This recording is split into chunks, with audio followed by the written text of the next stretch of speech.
বিকেলবেলা আমি ইফতারের আয়োজন করছি। এই সময়ে আমার মেজো চাচা শ্বশুরের মেয়ে বিথি এলো। এসে খানিক সময় দাঁড়িয়ে থেকে বলল, তুমি দিন দিন সুন্দরী হচ্ছ ভাবি, তোমায় দেখে হিংসে হয়। আমি হাসলাম, বললাম, নিজের চেহারা আয়নায় দেখেছিস কখনো? তোকে নিয়ে তো পাড়ার সব ছেলেদের কাড়াকাড়ি। বিথি বলল, ধুর কী সব যে বলো তুমি।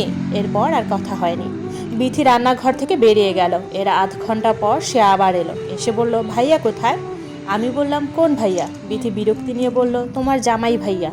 আমি হাসলাম, বললাম, অফিসে ইফতারির আগে আগে আসবে। বিথি বলল, ও আচ্ছা, যাই আমি। আমি বললাম, ইফতার করে যা বিথি, থাক গল্প করি। বিথি বলল, না ভাবি, যাই, বলে চলে গেল। এরপর সামনের 2-3 দিন এলো না। আমি 2-3 বার ডাকলাম, তবুও এলো না। ভাবলাম রাগ করলো কিনা কে জানে। সে এলো চতুর্থ দিন। তার হাতে একটা ফাইলের ভেতর কাগজ। ওখান থেকে একটা কাগজ বের করে আমায় দেখিয়ে বলল, এটা কিসের কাগজ জানো? আমি বললাম, কিসের? বিথি বলল, বিয়ের। আমি বললাম, কার বিয়ের? বিথি বলল, আমার বিয়ের। আমি অবাক হলাম, ভীষণ রকম অবাক হলাম। বললাম, রোজার দিনে এসব ফাজলামো রাখতো, তোর বিয়ে আর আমরা কেউ জানি না, ঢং। বিথি বলল, সত্যি ভাবি, আমি বিয়ে করে ফেলেছি, গোপনে করেছি, কেউ কিচ্ছু জানে না। 6 মাস হয়েছে আমার বিয়ের, এমনকি আমার গর্ভে। বিথি চুপ হয়ে গেল, কোনো কথা বলছে না। এতক্ষণ বিথির কথাকে কৌতুক মনে হলেও এখন আর এরকম মনে হচ্ছে না।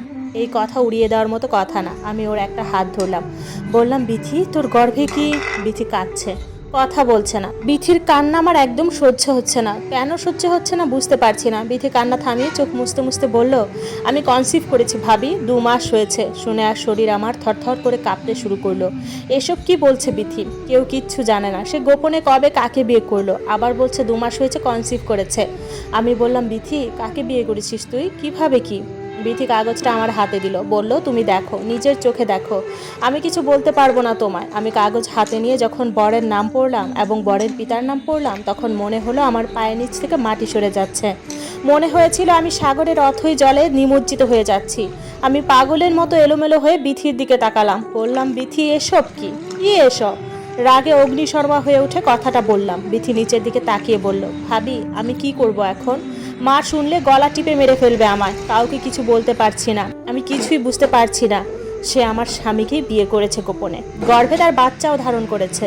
এখন এসে আমার কাছেই বলছে আমি যেন এর সমাধান বের করে দিই। এমন দৃশ্য দেখার আগে আমার মরে যাওয়া উচিত ছিল। আমি বললাম, বিথি, আমার চোখের সামনে থেকে চলে যা বোন, আমার মাথা খারাপ হয়ে যাচ্ছে, খুন ঠুন করে ফেলবো কিন্তু। বিথি বলল, কাগজটা দাও। আমি কাগজ ছিঁড়ে টুকরো টুকরো করে ফেললাম। তারপর বললাম, এখন নিয়ে যা কাগজ, হারামজাদি। বিথি কিছু বলল না, চুপচাপ চলে গেল। অদ্ভুত বিষয় হলো, সেদিন আর অফিস থেকে আমার স্বামী আহাদ বাসায় ফিরল না। তাকে ফোন করেও পাওয়া গেল না, ফোন বন্ধ করে রেখেছে। আমার শাশুড়ি তার মেয়ের বাড়ি বেড়াতে গিয়েছেন। তাকে ফোন করে সব বললাম। তিনি বললেন কাল সকালের মধ্যে বাড়ি আসবেন তিনি। আমি যেন চুপচাপ থাকি, যা করার তিনি এসেই করবেন। কিন্তু আমি বুঝতে পারছি না করবেনটা কি তিনি এসে, কিংবা আমি নিজেই কি করব। শুধু বিয়ে করেনি বিথি, তার পেটে আহাদের বাচ্চাও আছে। এটা কি বললেই সমাধান হয়ে যাবে? সমাধান হবার মতো বিষয়? শেষমেশ এই ঘরে টিকে থাকলে বিথিই টিকবে।